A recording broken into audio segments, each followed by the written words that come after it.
Que a graça e a paz de nosso Senhor Jesus seja com todos. Nós estudamos no sábado a criação do ser humano. O ser humano foi feito à imagem e semelhança de Deus.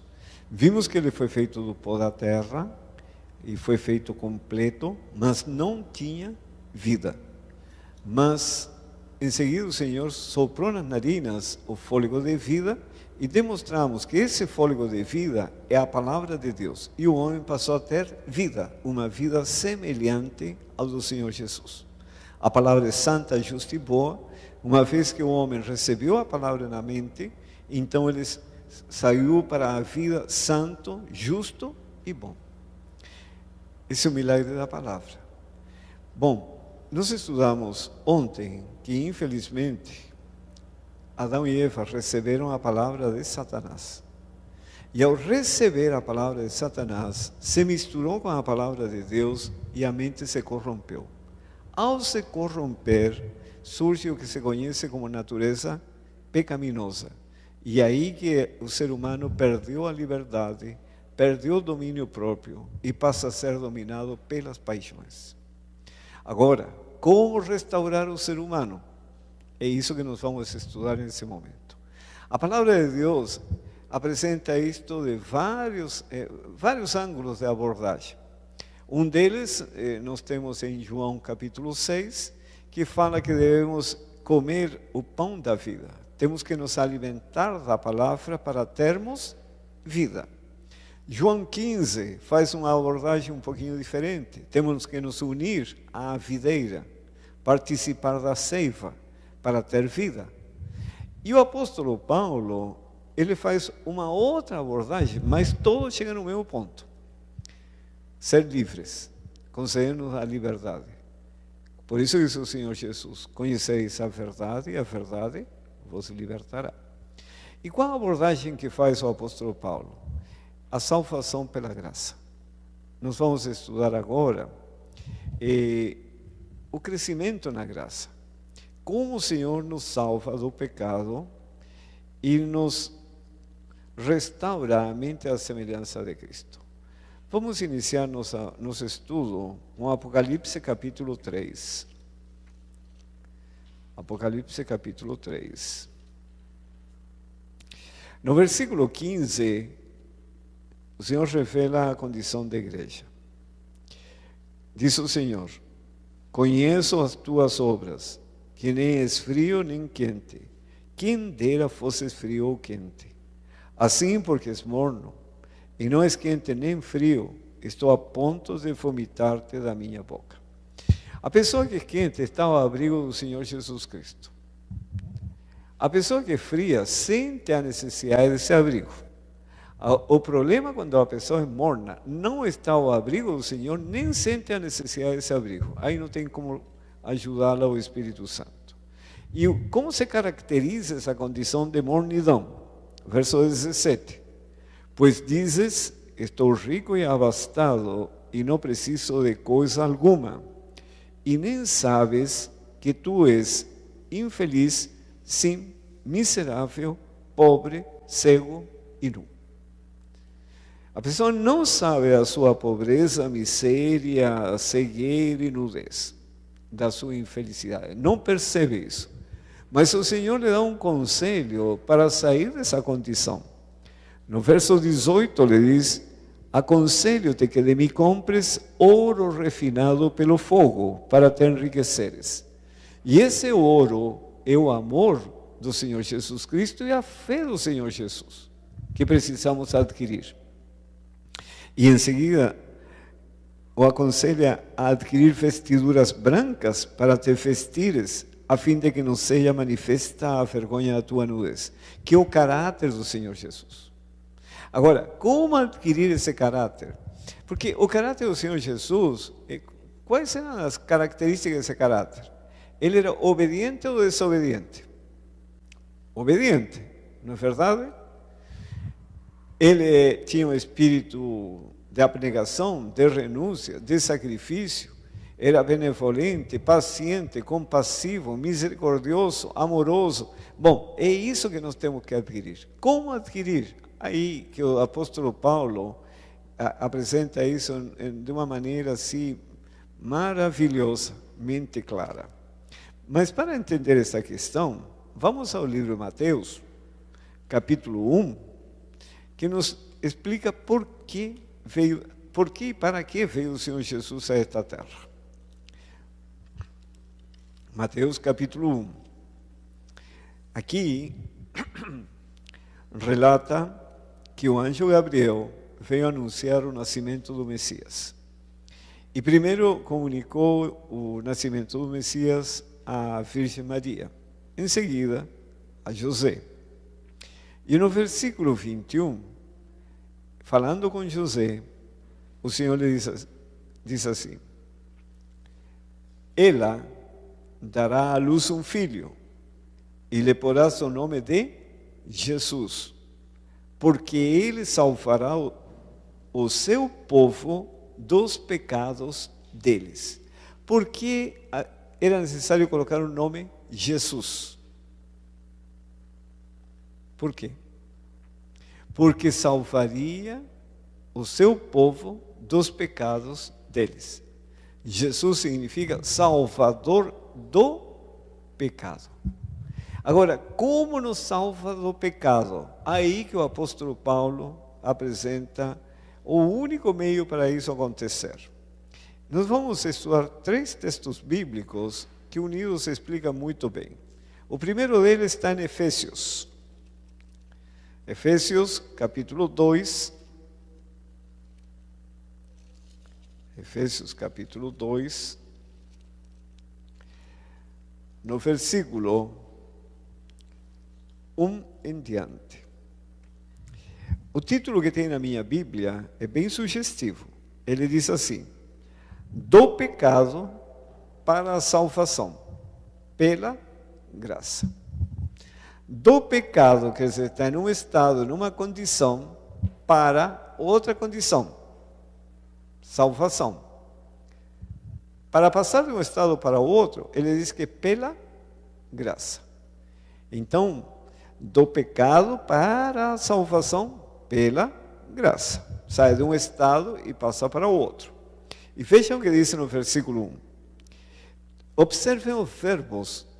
Todo o verbo está no tempo passado. Quer dizer, na visão de Paulo, de acordo com a inspiração que o Senhor lhe deu, o pecado, para quem recebeu a Cristo, é uma experiência passada. Observem aqui. Ele vos deu vida, estando vós mortos nos vossos delitos e pecados, nos quais, observem, andastes quando? Outrora, noutro tempo, segundo o curso deste mundo, segundo o príncipe da potestade do ar, do espírito que agora atua nos filhos da desobediência. Quer dizer, para Paulo, essa experiência do pecado é uma experiência passada, porque agora a pessoa está em Cristo. E observe o que diz a seguir. Verso 3. Entre os quais também todos nós andamos. Quando? Outrora, no passado, segundo as inclinações da nossa carne, fazendo a vontade da carne e dos pensamentos. E éramos, por natureza, filhos da ira como também os demais. Mas Deus, sendo rico em misericórdia, por causa do grande amor com que nos amou, e estando-nos mortos em nossos delitos, nos deu vida juntamente com Cristo. E aqui ele declara: pela graça sois salvos. Salvos do quê? Do pecado, correto? Pela graça sois salvos. Só que ele não explica o que é a graça, simplesmente diz que somos salvos pela graça. E em seguida ele diz, verso 6, e juntamente com eles nos ressuscitou e nos fez assentar nos lugares celestiais em Cristo Jesus. Para Paulo a graça é tão poderosa que ele já vê a pessoa assentada no céu. Quem recebeu a graça não tem como não entrar no céu, porque a graça é poderosa para transformar e libertar a pessoa do pecado. E vejam o que diz o verso 7. Para mostrar nos séculos vindouros a suprema riqueza da sua graça em bondade para conosco em Cristo Jesus. Porque pela graça sois salvos, mediante a fé. Isto não vem de vós, é dom de Deus. Então diz que a graça é um dom, uma dádiva, um presente celestial. Não explica o que é a graça, mas diz que somos salvos pela graça, mediante a fé. Correto? Não explica. É uma dádiva, é um dom de Deus, e essa salvação, ao recebê-la, a salvação do pecado, ao receber a graça, é mediante a fé. Bom, o segundo texto, esse é o primeiro. O segundo está em Romanos capítulo 5. E ele completa muito bem a ideia. Romanos capítulo 5, no versículo 8, diz o Senhor assim: mas Deus prova o seu próprio amor para conosco, pelo fato de ter Cristo morrido por nós, sendo nós ainda pecadores. Logo, muito mais agora, sendo justificados pelo seu sangue, quer dizer, sendo perdoados pelo seu sangue, seremos por ele salvos da ira. Quer dizer, no sacrifício do Senhor Jesus Cristo, todos os nossos pecados passados são perdoados. E observe o verso 10. Porque se nós, quando inimigos, fomos reconciliados com Deus, mediante a morte do seu Filho, muito mais agora, estando já reconciliados, seremos salvos pela sua vida. Então, o apóstolo Paulo coloca numa ordem bastante didática.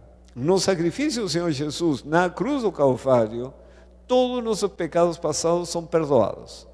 Que mais? Somos reconciliados com Deus. Éramos inimigos e agora passamos a ser amigos. Uma vez reconciliados, já estamos perdoados, diz que seremos salvos pela vida do Senhor Jesus Cristo. E o que diz em Efésios? Ele diz que somos salvos pela graça mediante a fé. Então, dá para entender claramente, e os textos que vou mostrar do Espírito e Profecia confirmam, que a graça é a vida de Deus manifestada nesse mundo, na pessoa do Senhor Jesus Cristo, a qual recebemos, e aqui é Tiago que explica como recebemos. Vamos a Tiago capítulo 1. Tiago capítulo 1. No versículo 16, diz o Senhor o seguinte, Tiago capítulo 1, verso 16. Não vos enganeis, meus amados irmãos, toda boa dádiva e todo dom perfeito são lá do alto, descendo do Pai das luzes, em quem não pode existir variação ou sombra de mudança. Pois segundo o seu querer, observem aqui, Ele nos gerou pela palavra da verdade. O novo nascimento vem por meio do quê? Da palavra da verdade. E diz a seguir, para que fôssemos como que primícia as suas criaturas. E no verso 21, vejam o que o apóstolo fala. Portanto, diz, já que somos gerados pela palavra, portanto, despojando-vos de toda impureza e acúmulo de maldade, acolhei com mansidão a palavra em vós implantada. Quer dizer, na outra versão bíblica diz, em vós enxertada, a qual é poderosa para salvar a vossa alma. Então, somos salvos pela graça mediante a fé. Em Romanos diz que seremos salvos pela sua vida, pela vida do Senhor Jesus. E aqui Tiago diz que somos gerados pela palavra. Entendendo que somos gerados pela palavra, então devemos recebê-la com mansidão, despojando-vos de toda imundícia, como diz o texto, de toda imundícia e acúmulo de maldade, despojando-vos de toda impureza e acúmulo de maldade, acolhei com mansidão a palavra em vós implantada onde? Na mente, a qual é poderosa para salvar a vossa alma. Quer dizer, no processo da criação, o Senhor colocou a palavra na mente de Adão. No processo da recriação, agora nós temos que receber a palavra com mansidão. De que maneira se recebe com mansidão? Submetendo-nos a toda a palavra de Deus. Por isso que o Senhor Jesus Cristo disse: não só de pão viverá o homem, mas de toda a palavra que sai da boca de Deus. A vida vem por meio da palavra. E para receber a palavra eu preciso ter fé. E como posso ter fé? Como confiar no Senhor? Eu preciso conhecê-lo. E como vou conhecê-lo? Diz o Espírito de Profecia, pelo menos 1 hora por dia deveríamos meditar nos últimos capítulos da vida do Senhor Jesus Cristo, principalmente no sacrifício na cruz. Porque quando nós discernirmos o sacrifício realizado, vamos discernir o amor de Deus. E ao discernir o amor, isso vai fazer desabrochar a fé. E aí a pessoa se submete voluntariamente, com mansidão, recebendo a palavra. E sendo enxertada a palavra, sendo incorporada à vida, a mente é transformada e a cura é efetuada. Sabe, esse processo nós podemos ver no mundo vegetal. Árvores, por exemplo, no Brasil, muito comum, usam como cavalo, que chamam o limão cravo, o limão rosa. E aí enxertam limão Tahiti, laranja poncã e uma série de tipos de laranja diferentes. Mas a matriz sempre é a mesma, limão cravo. A natureza desse limoeiro é produzir aquele limão caipira, aquele limão rosa. Contrariando a natureza, ao enxertar uma outra espécie, como o limão Tahiti, ele vai produzir um outro fruto. Agora, no nosso caso, nossa natureza é ser invejoso, ciumento, cobiçoso, orgulhoso, vaidoso, enfim, todos esses maus traços de caráter que o diabo tem. Mas o que faz o Senhor? Contrariando nossa natureza, ao enxertar a sua palavra em nossa mente, então passamos a produzir o fruto do Espírito Santo. Não é maravilhoso? É algo extraordinário, porque, gente, vocês sabem qual é o povo que fez a maior reforma de saúde em todos os tempos? Vocês sabem? Nunca pensaram qual o povo nesse mundo que fez a maior reforma de saúde? Os canibais. Eu li faz tempo atrás a história dos canibais. Eles se alimentavam de carne humana. E a história relata de que eles davam preferência à carne dos franceses à carne dos espanhóis. Porque, segundo diz o relato, a carne dos franceses era macia e a dos espanhóis era uma carne dura. Então eles preferiam carne francesa. Mas hoje, na experiência, o que conta a história dos canibais, eles comem carne bovina, carne de frango e etc. Agora, imaginem trocar um francês por um frango. Foi fácil ou foi difícil? O que vocês acham? Eu acho que deve ter sido muito difícil. Muito difícil. Eu acredito que mais difícil que trocar um bife de carne bovina por uma salsicha de soja. Deve ter sido mais difícil. Mas o interessante é o que provocou a mudança no regime alimentar dos canibais. A palavra de Deus. Chegaram os missionários católicos com a pouca luz que eles tinham e eles entenderam o mandamento que diz: não matarás. E fizeram a mudança no regime alimentar. Então, se nós, ao receber a palavra de Deus muda a mente. E aí você pode fazer não somente a reforma alimentar, mas reforma de vida como um todo. Por isso que a questão de reforma alimentar não é uma questão de coma ou não coma, é uma questão de comunhão e conexão com Deus.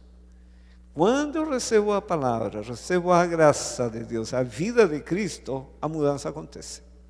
E aí se torna fácil.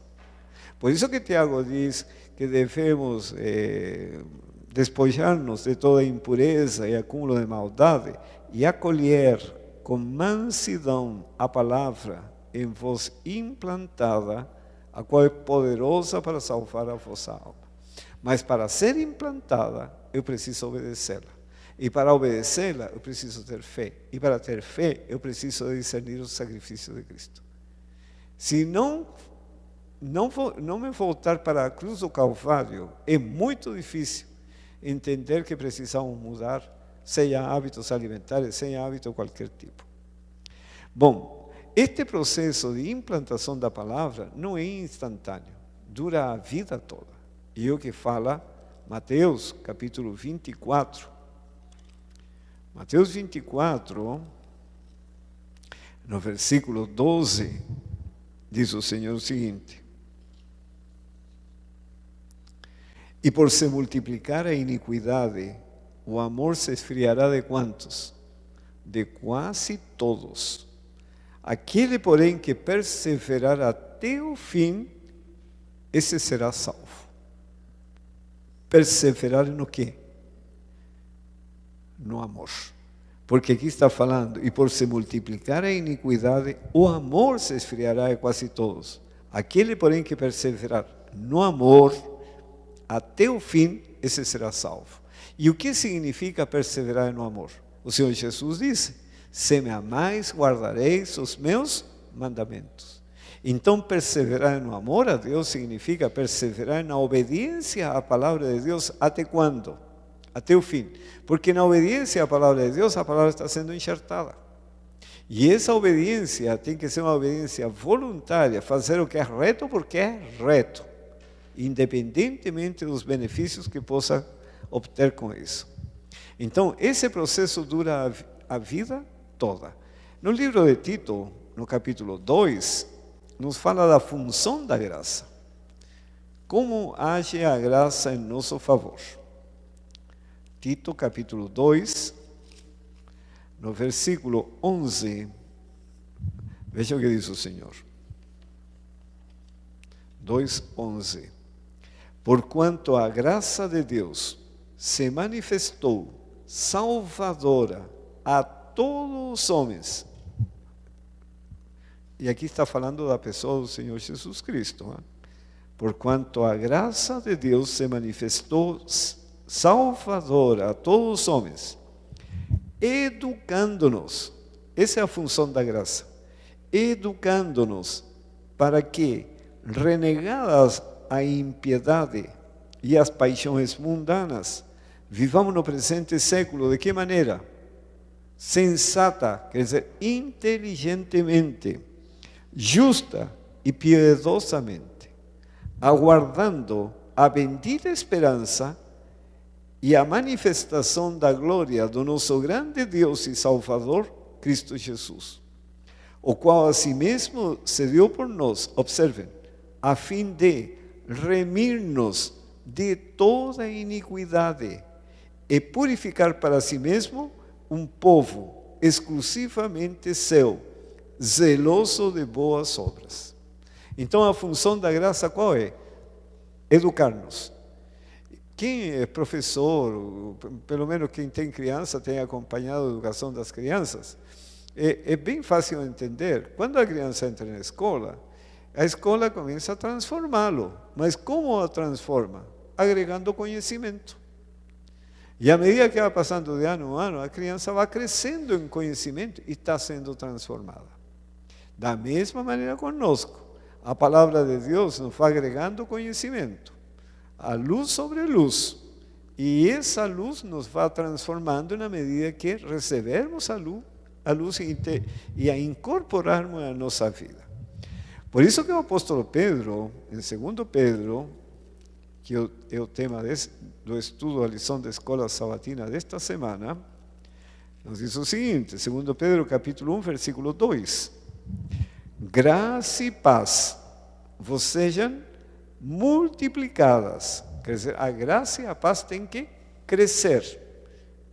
O que significa isso? A vida do Senhor Jesus Cristo e a paz do Senhor Jesus Cristo devem crescer em nossa experiência diária. Graça e paz vos sejam multiplicadas, de que maneira? No pleno conhecimento de Deus e de Jesus nosso Senhor. Então, a vida de Deus em nós e a paz de Deus em nós tem que crescer na medida que vamos conhecendo. Porque ao conhecer estamos agregando, estamos recebendo cada vez mais conhecimento de Deus que nos vai transformando. E para onde nos conduz esse conhecimento? Aí João, capítulo 17, explica. Veja o que diz João, capítulo 17. No versículo 3, a palavra de Deus é tão simples, tão clara e tão objetiva. Veja o que fala aqui. E a vida eterna é esta. Bem simples. Que te conheçam a ti, o único Deus verdadeiro, e a Jesus Cristo a quem enviaste. A vida eterna é isso. É resultado desse conhecimento. O conhecimento de Deus nos vai agregando, sabe, valores, e os atributos de Deus vão sendo desenvolvidos em nós. Bom, o Senhor Jesus deixou um exemplo a ser seguido. No livro de Lucas, capítulo 2, nos fala da experiência do Senhor Jesus como ser humano aqui na terra. No versículo 40, Lucas 2, verso 40, diz: crescia o menino e se fortalecia, enchendo-se de sabedoria, e a graça de Deus estava sobre ele. E no verso 52, olha que interessante.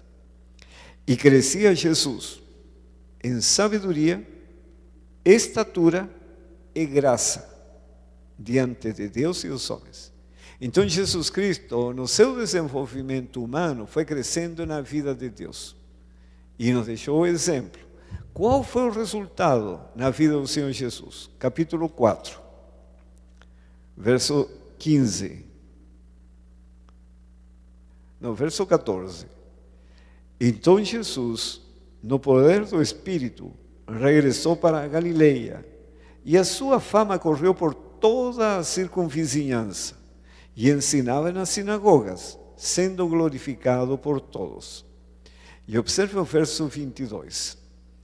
Todos lhe davam testemunho, e se maravilhavam das palavras de graça que lhe saíam dos lábios, e perguntavam: não é este o filho de José?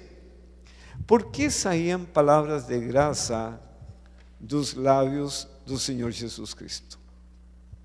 Por que motivo? Que idioma você fala? Agora eu vou fazer uma pergunta mais difícil. Por que você fala português? Ou não fala português? Fala. Por que você fala português? Porque entrou português, sai português. Entrou inglês, sai inglês. Entrou amor, sai o amor. Entrou a benevolência, sai a benevolência. Entrou a misericórdia, sai a misericórdia. Isto é, entrou a graça, o que vai sair? A graça. Entrou o mundanismo, vai sair mundanismo. Entende? O processo é implantar a palavra. A mesma coisa que Deus fez com Adão. O Senhor simplesmente colocou a palavra e ele passou a ter vida, mas passou a ter uma vida semelhante a Deus. Agora, no nosso caso, já temos uma natureza corrompida. Então, aí veio o Senhor Jesus e mostra o amor de Deus para nós podermos confiar e nos submeter. Quando nos submetemos e vamos recebendo a palavra, está sendo transformada a mente. E esse é o processo maravilhoso. Vejam estes slides aqui. Desde o raiar de sua inteligência de Jesus Cristo, porém, esteve ele, Jesus, constantemente a crescer em graça e conhecimento da verdade. São duas coisas diferentes. No mesmo livro, Orientação da Criança, diz: sua educação foi recebida das fontes indicadas pelo céu, do trabalho útil, do estudo das Escrituras, da natureza e das experiências da vida. os livros divinos, cheios de instruções, para todos quantos põem mãos voluntárias, olhos atentos e coração sensível. Então, para desenvolver nosso caráter, o Senhor se utiliza de 4 livros, 4 compêndios: o trabalho útil, o estudo das Escrituras, a natureza e as experiências da vida. Não é somente pela Bíblia que nos transforma, são os 4. Agora vejam o que diz o Testemunho Seleto, volume 2. A graça de Cristo é nossa única esperança de salvação. Correto? E veja o segundo texto. Aprender de Cristo significa receber sua graça, que é seu caráter. Então, quando Paulo diz que somos salvos pela graça, mediante a fé, o que ele está dizendo? É o que diz em Romanos, que seremos salvos pela vida do Senhor Jesus. Mas para sermos salvos pela vida do Senhor Jesus, primeiro temos que ser perdoados por causa do sacrifício de Cristo e também reconciliados com Deus. E aí começa o processo da salvação do pecado, recebendo a vida de Cristo. E isso mediante a fé. Como recebemos a vida de Cristo? Aí Tiago diz: recebei com mansidão a palavra em vós enxertada, a qual é poderosa para salvar. Veja este texto de Ciência e Bom Viver. Jesus adquiriu sua educação no lar. Sua mãe foi a primeira professora humana. De seus lábios e dos rolos dos profetas, aí está a Bíblia, ele aprendeu as coisas celestes. Vivia numa casa de camponeses, aí está a vida no campo, a natureza. E fiel e alegremente desempenhou sua parte nas responsabilidades domésticas, aí está o trabalho útil. Aquele que fora o capitão dos céus era agora servo voluntário, experiências da vida. Quer dizer, tudo acompanhou na vida do Senhor Jesus. Aprendeu um ofício e trabalhava com suas próprias mãos na carpintaria de José. Isso tem uma importância muito grande no desenvolvimento do caráter. Como funciona o trabalho útil na formação do caráter? Aqui as crianças têm que prestar atenção. Jesus é nosso exemplo. Muitos há que se detêm com interesse sobre o período de seu ministério público, enquanto passam por alto os ensinos de seus primeiros anos. É, porém, na vida doméstica que ele é o modelo de todas as crianças e jovens. Perceberam? Agora observem. A educação recebida na infância e na juventude afeta toda a sua carreira na vida adulta, e sua experiência religiosa sofre um estigma correspondente. Se você deixa a criança ser preguiçosa, sabe? Levanta a hora que quer, sabe? Preguiçosa e indisciplinada, come a hora que quer, vai tomar banho, larga sua roupa no banheiro, sapato no corredor, e, no final, um desordem. Bom, isso grava no cérebro. Quando for na escola, vai ser desse jeito. Vai ser preguiçoso, indisciplinado, vai largar caderno em qualquer lugar, caneta em qualquer lugar, sabe? Por quê? Porque isso já está gravado aqui. Quando crescer e for para o trabalho, vai funcionar da mesma maneira. E na igreja, da mesma maneira. Porque o cérebro se comporta igual em todas as direções. Por isso que as mães têm uma responsabilidade muito grande em educar os filhos para eles assumir responsabilidades. Nunca falar para um filho, me ajude. Não, ele não é ajudante. Ele tem que assumir responsabilidade. Você é responsável por arrumar todas as cadeiras aqui depois do culto infantil. Ele é o responsável.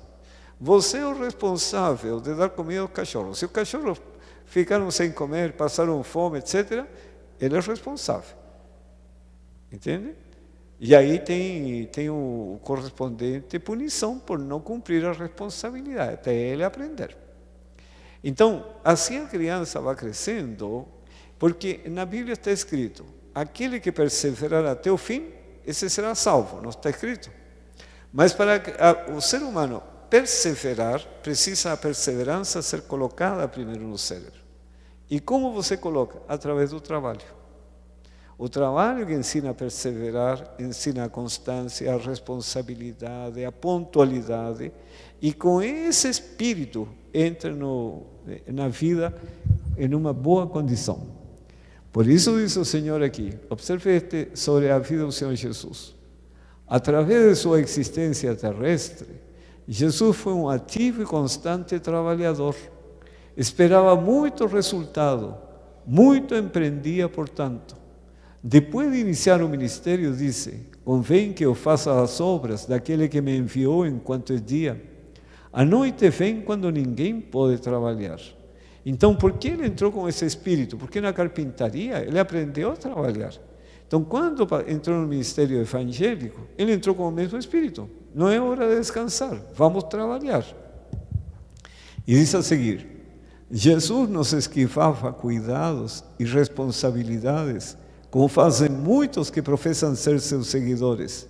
É porque procuram furtar-se a essa disciplina, que tanto são fracos e ineficientes. Podem possuir preciosos traços, mas são sem fibra e quase inúteis quando há dificuldade a enfrentar e obstáculos a transpor. E observem, a positividade e energia, a solidez e resistência de caráter manifestadas em Cristo têm-se de desenvolver em nós mediante a mesma disciplina que Ele suportou. Que disciplina foi essa? O trabalho. E caber-nos-á a mesma graça por Ele recebida. E aqui no próximo texto, que está em Cristo Triunfante, nos fala da preparação de Eliseu para exercer o ministério profético. Como o Senhor o preparou para exercer esse ministério? Ao lavrar o campo, havia Eliseu aprendido a lição de não permitir que o fracasso ou o desânimo fossem acalentados. Agora, colocava ele sua mão no arado, em outra linha de trabalho, e não fracassaria nem desanimaria. Toda vez que lhe vinha um convite para retroceder, declarava ele: tão certo como vive o Senhor e vive a tua alma, não te deixarei. Então ele aprendeu arando a terra com 12 juntas de bois, 24 bois, sabe? Aprendeu a enfrentar o calor, o cansaço e não fracassar. Com esse espírito entrou como profeta de Deus. Aí está a função do trabalho. Por isso a criança tem que ser ensinada pequenina a trabalhar, assumir atividades dentro de casa. As meninas a fazer pão integral, tá? Desde pequena. Os meninos têm que aprender a engraxar os sapatos do pai, de toda a família, deixar tudo pronto para o sábado. E ele é o responsável.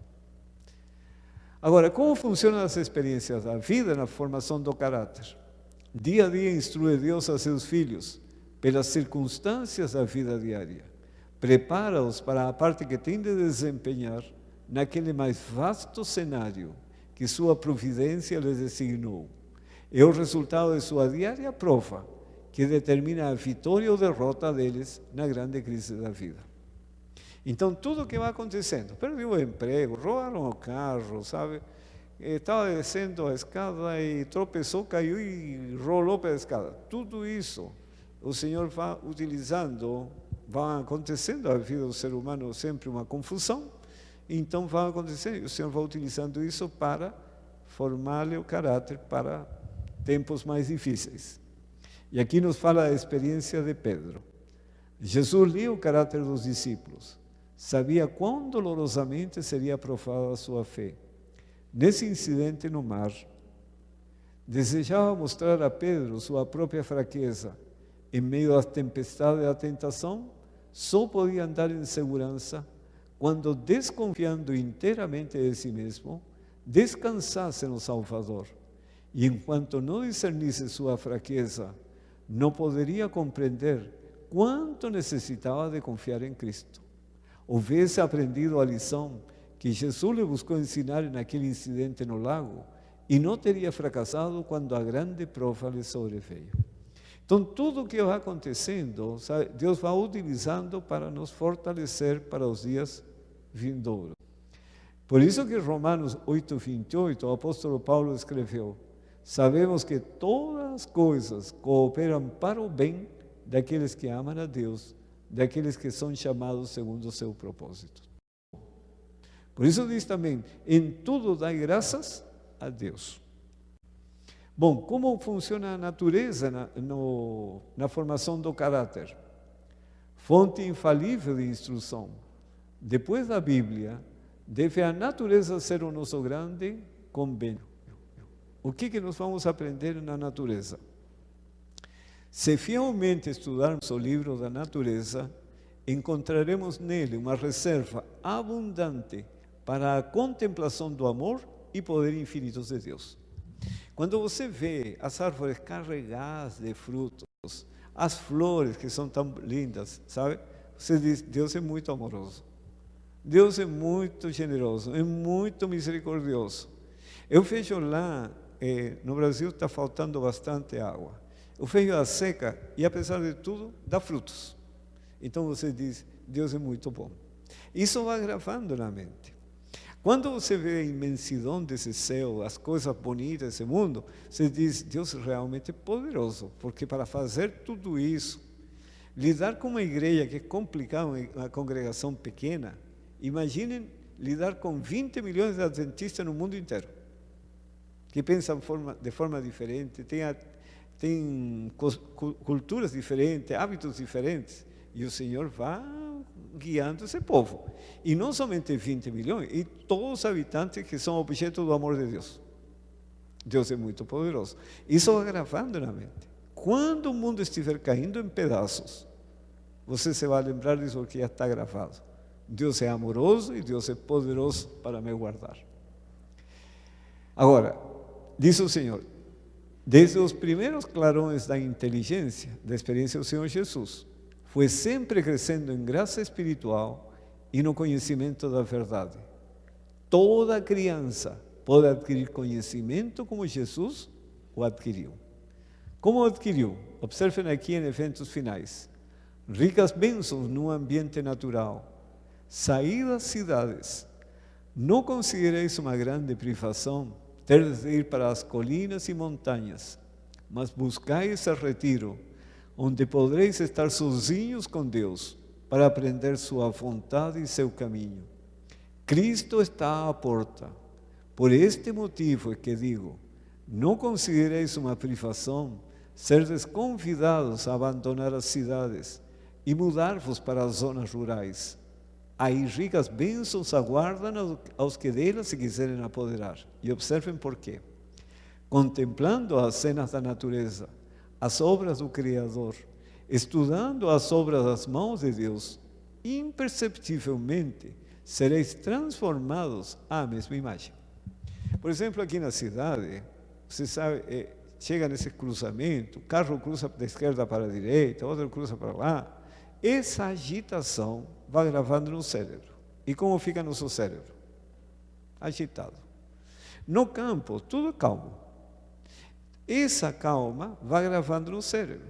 E como fica nossa vida? Calma. E é assim que Deus vai transformando nossa mente.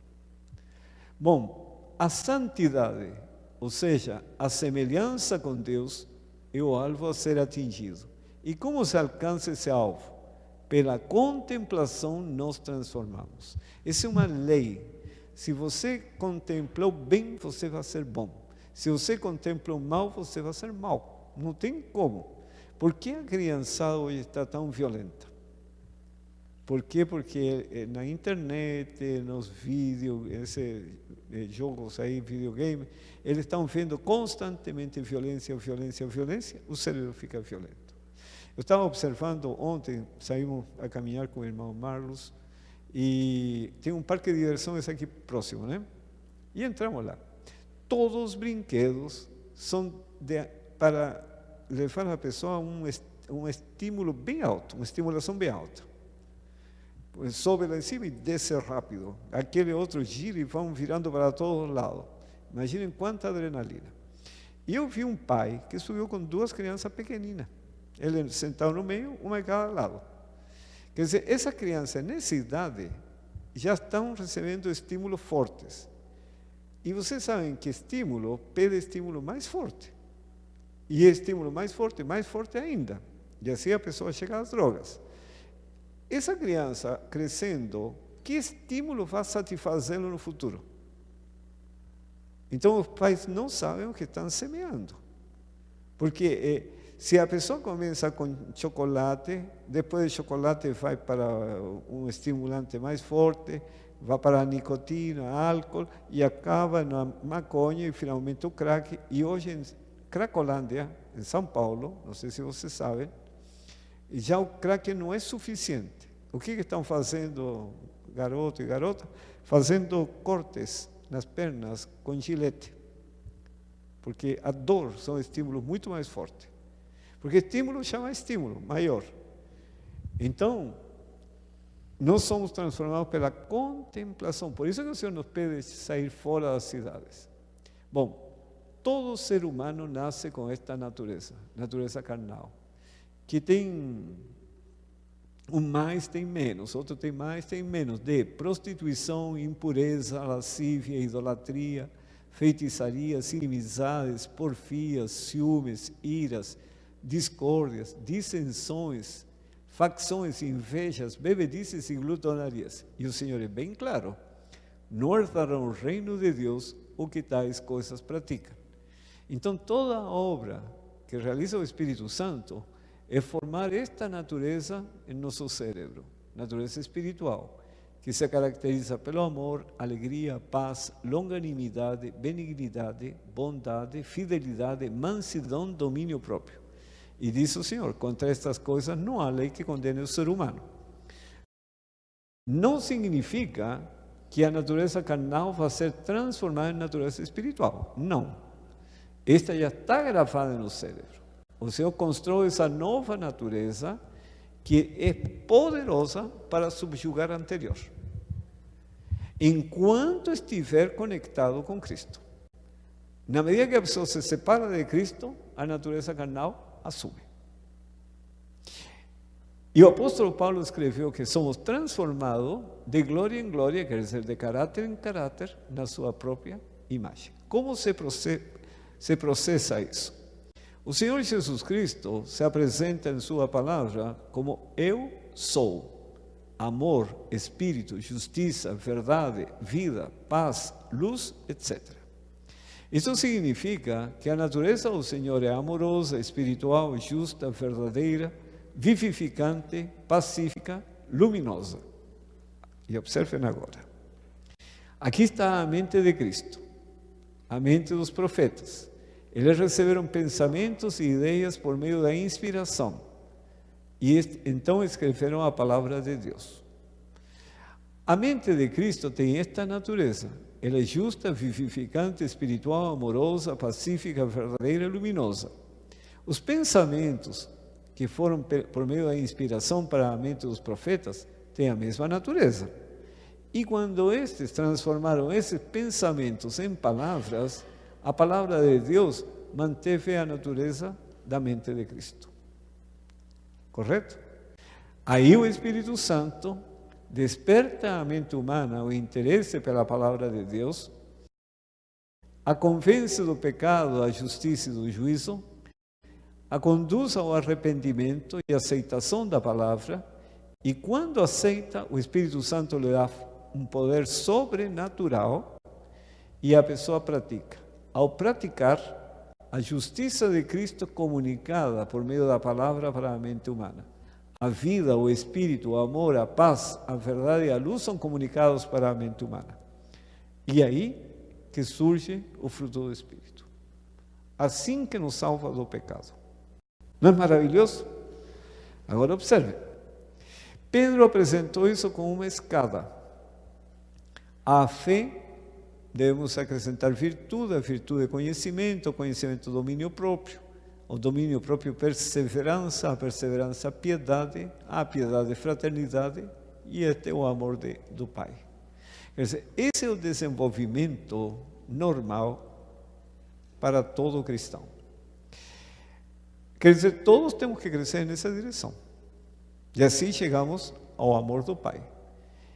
E Hebreus, Paulo escreveu: segui a paz com todos e a santificação, que é este desenvolvimento sem a qual ninguém verá o Senhor. Correto?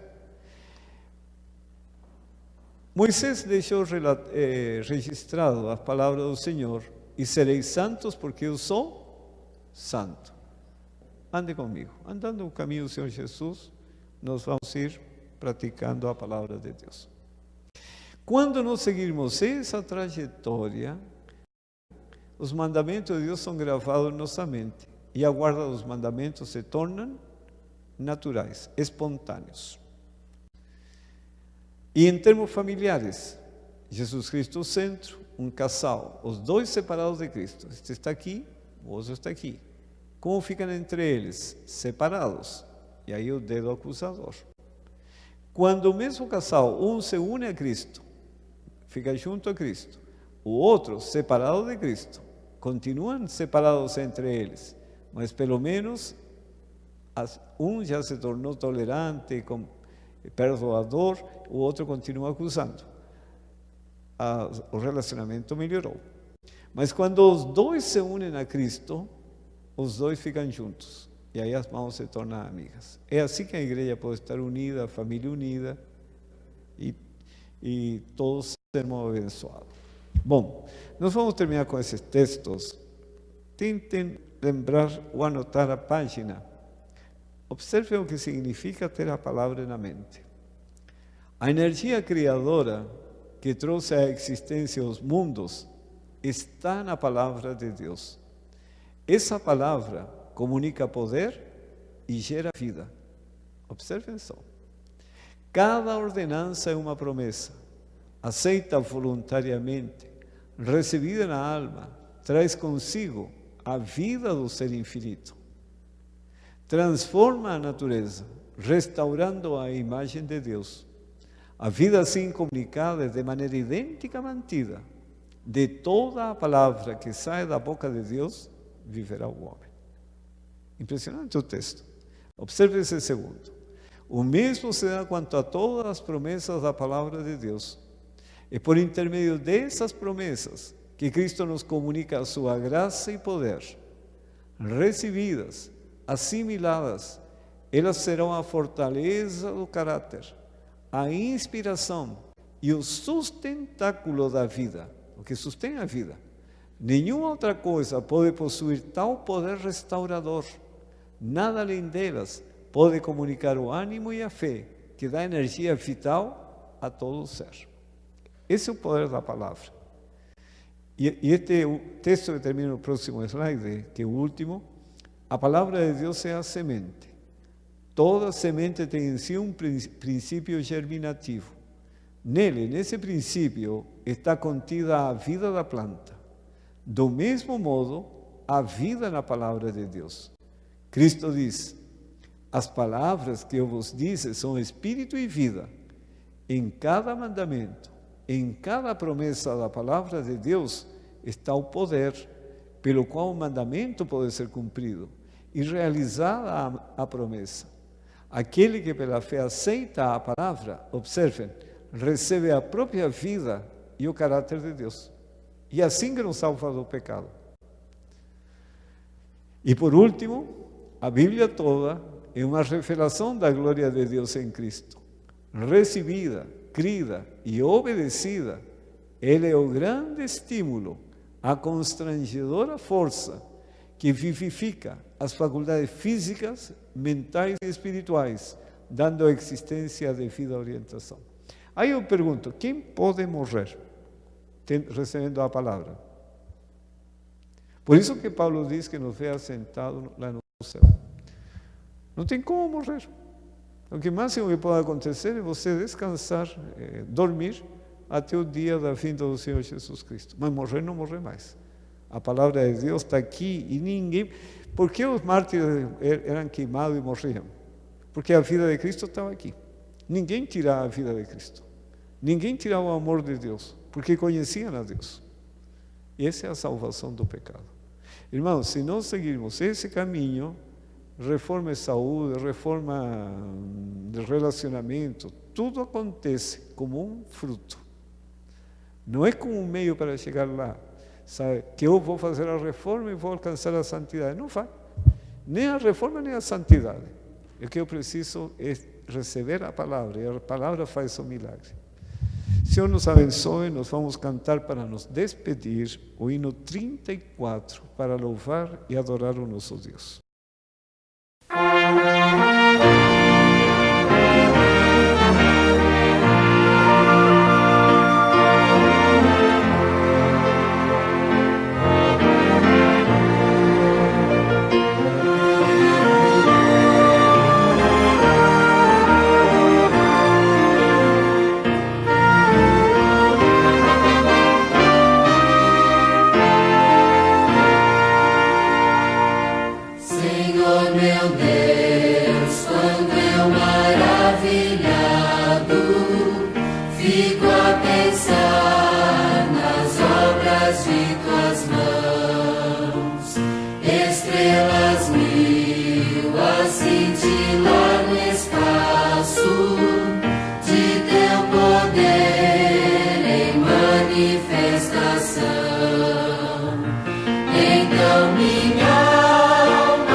Então minha alma canta-te, Senhor.